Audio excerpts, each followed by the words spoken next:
Hi guys, welcome back to the channel and to another guitar tutorial. Today we're going to be looking at the brand new track Orphans by Coldplay. I'm going to be taking you through 3 different ways to play the song, so whether you're a complete beginner or slightly more advanced, there should be something here that matches the level you're currently at. So let's take a look. Okay, so let's start by taking a look at the easiest way to play this song.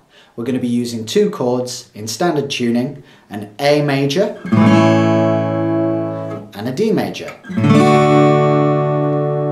As we get more comfortable with those 2 chords, we're actually going to make a slight alteration to each, and the A is going to become an A suspended 4th, and the D we're going to put an F sharp in the bass with our thumb on the 2nd fret of the E string. So let me take you through how to play all of those chord shapes. So if A major is unfamiliar to you, we're not going to play the E string at all. We're starting with an open A string, 2nd fret with my 2nd finger on the D string, 2nd fret with my 1st finger on the G string, and 2nd fret with my 3rd finger on the B string. The high E is open. For our D major, we're not going to play the E or A strings, and we start with an open D. 1st finger on the 2nd fret of the G string, 3rd finger on the 3rd fret of the B string, and the 2nd finger on the 2nd fret of the top E string. So if we take a look at our slight chord alterations now, coming back to our A major, now you can really finger this chord whichever way you like, whether you're using 3 fingers or 1 finger in a bar to play all 3 notes. But the note that we're going to add into this chord is the 3rd fret on the B string. So we're changing the note that would be our 3rd in the chord to play the 4th note in the A major scale. So underneath our fingers, that is now open on the A string, 2nd fret on the D string, 2nd fret on the G string, and 3rd fret on the B string. Now you can play that simply by sliding your 3rd finger up 1 fret when we want to add in that suspended 4th. Regardless of how you're fretting that chord, you could still slide that 3rd finger up. Otherwise, whether you're playing with 1 finger or 3, you could simply add your 4th finger at that fret. So we get the sus4 with the 4th finger down, take the 4th finger off to resolve back to a straight A major. So let's take a look at what happens on the D chord now. So we're going to keep our D major triad on the top 3 strings exactly the same as we would normally, but I want you to bring your thumb over the top of the guitar and press down the 2nd fret on the bottom E string. So that's an F sharp note, and this is what we call a slash chord. And all that we're doing here is putting the 3rd of the chord, the F sharp, into the bass, so that now the F sharp is our lowest note, as opposed to normally just the root note being our lowest note, so the open D. Okay, so let's have a look at how those chords fit together in order for us to be able to play the song. We're going to start on our 1st chord, so in this case the A major, and we're going to be playing this for 2 bars, introducing our suspended 4th in both bars. So we'll get an A, moving to a sus4, moving back to an A, moving to a sus4. We're then going to have a bar of D major, followed by a bar of D major with an F sharp in the bass. So if we put all of that together, it should sound like this. 1, 2, 3, 4. A major, sus4, A major, sus4, D with an F sharp in the bass. And again, A, sus4, A, sus4, D major with an F sharp in the bass. Okay, so let's take a quick look now at an alternative approach to playing the song. If I were to take a capo and put that on my 5th fret, I'm still going to be in exactly the same key, so in the key of A that we were playing in our beginner's version of the chords. However, the shape that I'm now playing, although it still sounds an A major, now will look like an E major. So that's the 1st chord that I'm going to be using. The 2nd chord just looks like an A major chord. So that's our E major, which is open on the bottom string, second fret down from our capo that is, on the A string, second fret on the D string, first fret on the G string, and the B and E are open, just sounding where our capo is attached to the neck. Similarly for the A, we are playing the open A string, second fret on the D string, second fret on the G string, second fret on the B string, and the high E is open. And here, if you wanted to, you could do a very similar idea to what we're doing in our easier version of the chords, where we simply place the third of this chord, the A major chord. We simply place the third of that chord, which is here, the C sharp, into the bass, which would be 4th fret from the capo on the A string. We want to keep our triad the same on top, so you could use a bar to play those 3 notes on the 2nd fret of the D, G and B strings, and add in either your pinky or your 3rd finger to play the bass note on the 4th fret of the A string. So that's an A with a C sharp in the bass. So that would be an E, A, and an A with a C sharp in the bass.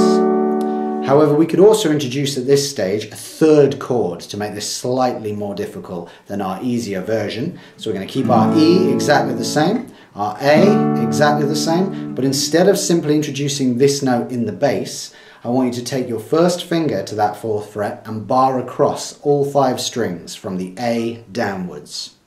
Once we're in this position, we're going to fret as if we're playing an A minor above our bar. So that would be our 3rd finger on the 6th fret above the capo on the D string, our pinky, 4th finger on the 6th fret on the G string above the capo, and then we're going to play with our 2nd finger the 5th fret from our capo on the B string, which gives us that minor chord. So those 3 chords together would be an E, an A shape, and what would technically be a C sharp minor shape. Okay, so now that we've introduced that full minor chord, rather than simply putting the root note into the bass of our A chord, let's take a look at the chord alteration that we're still going to be making to our E chord. And we want to be creating that suspended sound here too, just as we did in our beginner's version, using the A shape and sliding that finger up to create an A sus4. Here we're going to be doing exactly the same thing on our E shape, except we're not going to be able to slide this finger up really. So I want you to take your 4th finger and introduce it at the 2nd fret on the G string. So we've gone from having 2nd fret on our A string, 2nd fret on our D string, and 1st fret on our G string, to now also having 2nd fret on our G string. So that looks and sounds like this.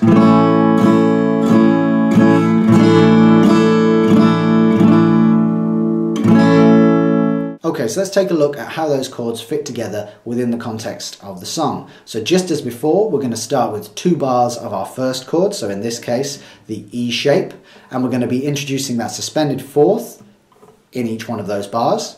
We then move over to our A shape for 1 bar, and then whether you're introducing the bass note or the full minor chord, we have 1 bar of either A with a C sharp in the bass or the full C sharp minor chord. So if I quickly take you through both of those, we would get 1, 2, 3, 4. E, sus4, E, sus4, A, and then an A with a C sharp in the bass, and the other way would be an E, sus4, E, sus4, A, C sharp minor. Lastly, let's take a look at how you might fret some of those chords if you're a slightly more advanced player and you're comfortable playing bar chords or simply don't have access to a capo. So the first chord we're going to play is a bar chord at our 5th fret, the A major chord. And I'm fretting that by barring all the way down to the bottom E string at the 5th fret. I'm then going to fret the 7th fret with my 3rd finger on the A, 7th fret on the D with my 4th finger, and the 2nd finger is playing the 6th fret on the G. Remaining two strings, the high E and the B, simply sound the 5th fret underneath my bar. Moving down to our second chord, the D major. Now I'm still barring at the 5th fret, but I'm not going to be playing the bottom E string, so I'm only barring to the 5th fret on the A string. Then with my 4th finger, I am fretting the 7th fret at the D, G and B strings, and I'm just muting that top E string or not playing it at all. So you don't necessarily have to use your pinky in order to play those 3 notes. You could still fret all 3 individually, or use your 3rd finger, however you feel most comfortable. So for our 3rd and final chord in the sequence, we're going to be playing exactly the same bar shape that we used when we were playing our capoed version of the song. At the 9th fret, the F sharp minor. So here I'm borrowing my 1st finger all the way down to the A string at the 9th fret. I'm not going to play the E string at all. My 3rd finger plays the 11th fret on the D, my 4th finger plays the 11th fret on the G, and my 2nd finger plays the 10th fret on the B string. That high E is simply sounding the 9th fret underneath the bar. Okay, so let's take a quick look at how we might introduce the suspension idea into our first chord, the A major, if we're choosing to play them as bar chords. So we could simply allow our 4th finger to collapse down onto the G string as well as fretting the 7th fret on the D string.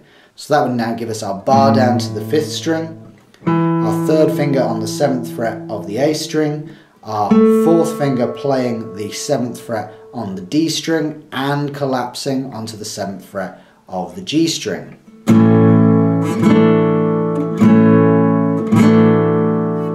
So if you find that a little bit uncomfortable but still would like to achieve that same effect, one thing we can do is slide that exact chord shape up 2 frets and remove our 2nd finger so that we're still sounding that 7th fret on the G string underneath our bar. It essentially looks like a B minor shape. And we can slide to that chord very briefly within the context of the song at the exact same point where we would normally introduce our suspended 4th. So that would sound like this. 1, 2, 3, 4.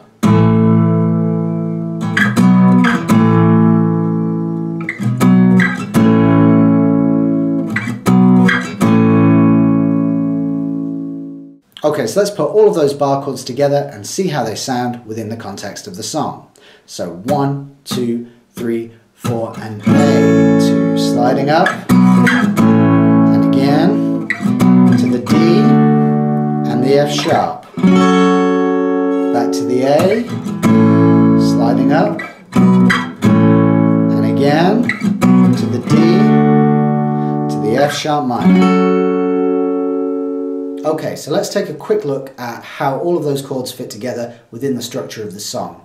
Now, regardless of which version you're going to be playing, you're going to be playing those 2 or 3 chords in exactly the same order as I've just shown you for every single section of the song, whether we're playing a verse or a chorus. For now, regardless of which version you're working from, I don't want you to worry about the chord suspensions that we added in, as they're just going to fit into our first 2 bars, and I'll take you through that when we get to the strumming pattern. So if we start by taking a look at the easiest version of the song, I'm going to be playing 2 bars of A major, a bar of D major, and a bar of D major with an F sharp in the bass. I'm then going to repeat that sequence over and over and over again for the entire duration of the song.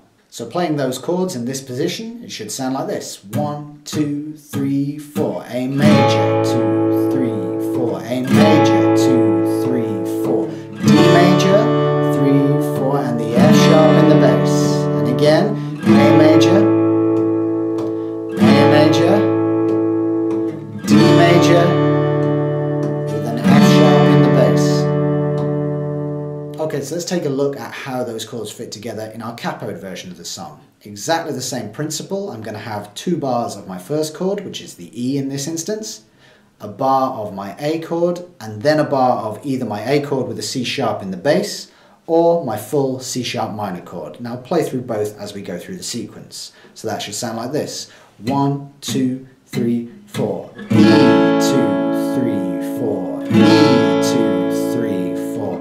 A, 2, 3, 4 with the bass note changed. 3, 4 and repeat. 2, 3, 4. E, 2, 3, 4. 4. A, 2, 3, 4 to C sharp minor. And finally, let's take a look at how they all fit together if we're using our bar chords. So starting again with 2 bars of A bar of D major, and sliding up for a full bar of F sharp minor. So here we go, 1, 2, 3, 4, A major, 2, 3, 4, A major, 2, 3, 4, down to D, and down to F sharp minor, and repeat, 2, 3, 4, 2, 3, 4, D, 2, 3, 4, and F sharp minor. Okay, so let's take a look at the strumming pattern used throughout the entire song. Now, regardless of whether you're working from the easy version, the capoed version, or the version using bar chords, our strumming pattern is going to remain identical throughout. Okay, so let's start by taking a look at what the strumming pattern actually is. Now, throughout the entire song and on every bar, I'm playing 1, 2, 3, 4.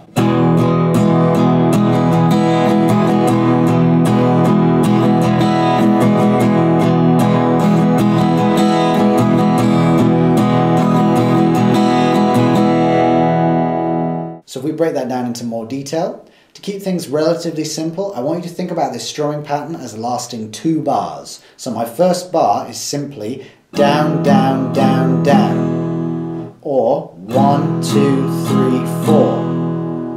My second bar is where things get slightly more complicated, and I'm playing down, up, down, up, up, down, up.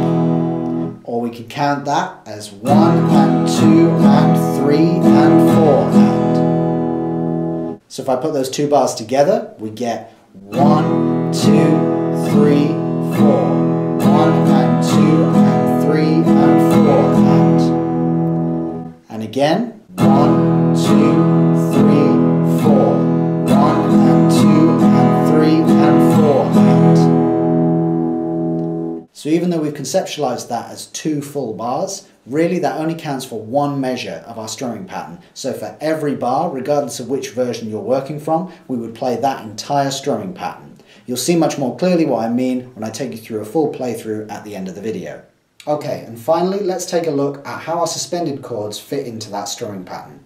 Now, regardless of which version you're working from, you're only going to be changing to your suspended chord for 1 upbeat in each bar for the first 2 bars. So if we take a look at it on an A chord, so using the A and the A suspended 4th, where the change happens is on the 1, 2, 3, 4, 1 and 2 and. So if I play that for you again, we have 1, 2, 3, 4, 1 and 2 and. So our suspended chord arrives on the and of beat 2 and lasts for an entire beat before we move back down to our regular major chord for the and 4 and at the end of the bar. So again, that sounds like this. 1, 2, 3, 4, 1 and 2 and 3 and 4 and. One more time. 1, 2, 3, 4, 1 and 2 and 3 and 4 and. So if I play that one more time at speed, we get 1, 2, 3, 4, 1, 2, 3, 4, 1 and 2 and.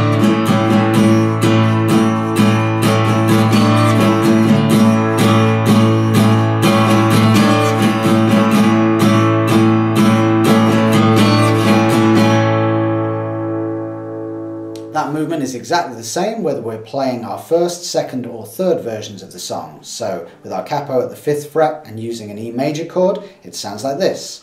1, 2, 3, 4, 1 and 2 and 4 and. 1, 2, 3, 4, 1 and 2 and 4 and. And lastly, with our bar chords, 1, 2, 3, 4, 1 and 2 and then 4 and. 1, 2, 3, 4, 1 and 2 and then 4 and. Or even 1, 2, 3, 4, 1 and 2 and then 4 and. 1, 2, 3, 4, 1 and 2 and then 4 and. So putting all that together, using that exact same chord progression and strumming pattern throughout the entire song, whichever version you choose to play, I've chosen to use the capoed version for now. it should sound something like this. 1, 2, 3, 4.